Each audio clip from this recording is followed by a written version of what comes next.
Welcome to HoodooTube, your one-stop shop for reviews of fantasy, horror, and supernatural entertainment for the African diaspora.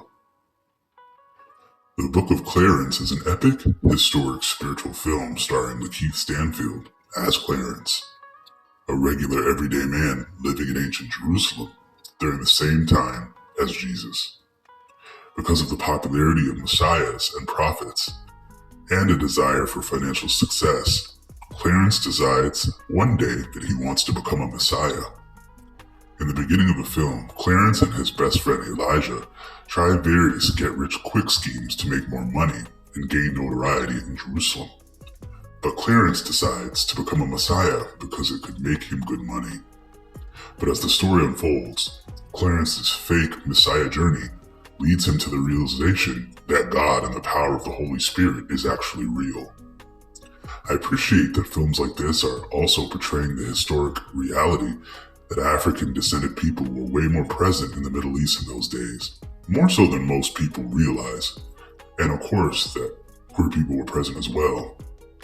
On his journey of self-discovery, Clarence meets many important figures in the Bible, including Mother Mary, the 12 disciples, and Jesus himself.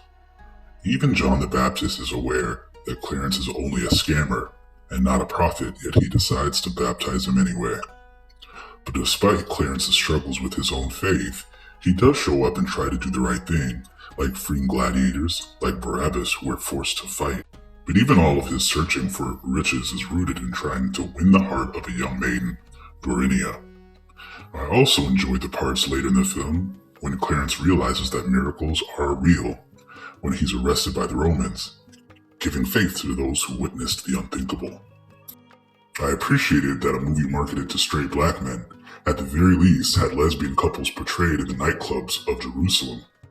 Tiana Taylor has always been a bi icon on TV, movies, and music, who plays Mary Magdalene in this movie.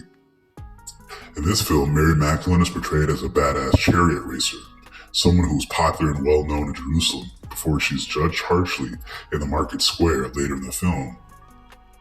I've always loved historic spiritual epic films and classics like The Ten Commandments or The Prince of Egypt.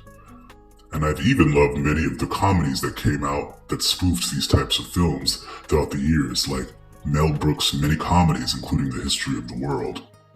And I think that this film is a mix between serious, but with some cute comedic moments.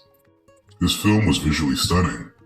I enjoyed the action scenes with CGI that made the out-of-body spiritual moments, like the 420 floating scene in the air, look so cool to watch in theaters. Even the styling in the film made me want to wear my best ancient robes because the cast and the actors, even their hair, looked so stunning on screen. I loved how many natural hair looks and jewelry and locks that we saw in this film. Seeing as how Jay-Z and Rock Nation and his production companies are behind this film, I've been saying for years that I'd love to see a black retelling of the Ten Commandments or a live-action Prince of Egypt film. And Beyonce, Will and Jada Smith, and other icons being a part of a movie like that would make a project like it so epic. I think the Book of Clarence was a step in that right direction, and I can't wait to see more films of this genre in the future.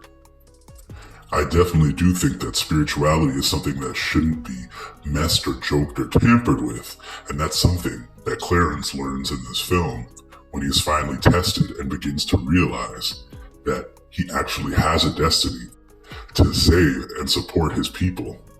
And sometimes that means putting your own self on the line to protect others.